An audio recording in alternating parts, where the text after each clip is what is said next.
garantias. Vem saber por que esse não é o único fator na nossa tomada de decisão.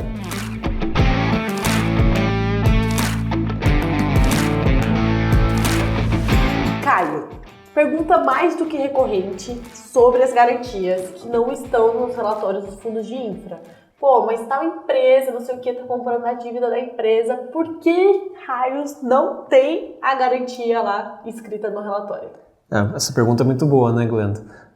Mas o que nós olhamos para fazer uma análise de crédito, né? A gente vai olhar muito mais os aspectos de geração de caixa daquela empresa ou daquele projeto e a capacidade de pagamento ao longo do tempo daquele ativo do que somente as garantias, né? Então, as garantias elas são adicional àquela debênture, mas não é o fator suficiente para a tomada de decisão. Não é um negócio único olhar para as garantias, né? Então, Exato. fala quais são os tipos de garantias, porque não é uma coisa só, né? Não é tão trivial. Então, nos projetos de infraestrutura, né, é bem comum você ter ali fiança corporativa, que em geral vai ser uma garantia do dono daquele projeto até o término do projeto, ou você pode ter uma fiança bancária, né, que para que serve essa fiança, né, para proteger você contra o risco de construção, né, então você não está tomando o risco de construção daquele projeto quando você tem essa fiança. Você tem também, em geral, nos projetos, alienação fiduciária de ações, ou seja, o valor do acionista para aquele projeto está alienado para a debênture, então dá uma proteção adicional.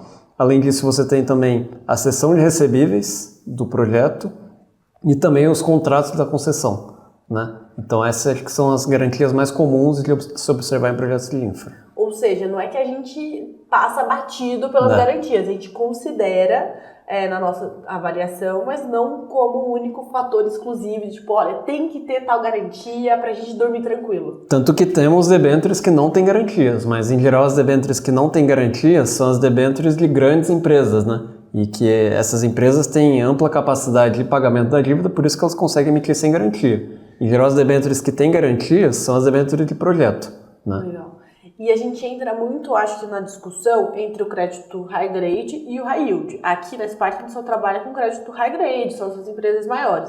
No high yield, a gente vê muito mais a necessidade de ter uma garantia, né? Porque muitas vezes precisa executar essa garantia efetivamente. Exato, é que no high yield, né, o cenário, vamos dizer, base ali é que as garantias vão pagar a sua dívida, né? E não necessariamente a capacidade do emissor de pagar aquela dívida que vai pagar. No high grade, não. O nosso cenário base é que o emissor vai ser capaz de honrar essa dívida ao longo do tempo, né? Se tiver algum problema, eu posso ter algumas garantias como um aliador de interesse, né? E que me protege contra um eventual problema, né? Mas não é o principal fator para a tomada de decisão no high grade. Perfeito. Acho que esse final deixou mais do que claro de que é um ponto interessante, mas acho que muita gente está muito mais acostumado com empresas mais arriscadas, o perfil muito mais arrojado, e lembrando que Spark é sempre bem conservadora, diversifica pra caramba as carteiras, então a gente está sempre pensando na melhor relação risco-retorno para os nossos cotistas. E tem um ponto também que o pessoal está muito acostumado com o imobiliário, né? E a dívida imobiliária, em geral, vai ter alienação fiduciária do imóvel em garantia, né? Sim. Isso é muito comum, né? É diferente do projeto de infra que você está ali construindo ele, você tem uma concessão com um prazo longo, com uma receita estável, né? Não é que você tem um imóvel que gera um aluguel,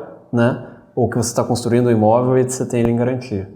Então, é uma nova adaptação que as pessoas entendem que a nossa abordagem é debêntures incentivadas e não imóveis, não fundo imobiliário, então um pouquinho diferente. Exato. Perfeito, Caio, muito obrigada. Obrigado, Se vocês ficaram com alguma dúvida ainda sobre as garantias, deixem aqui nos comentários. Um abraço e até a próxima.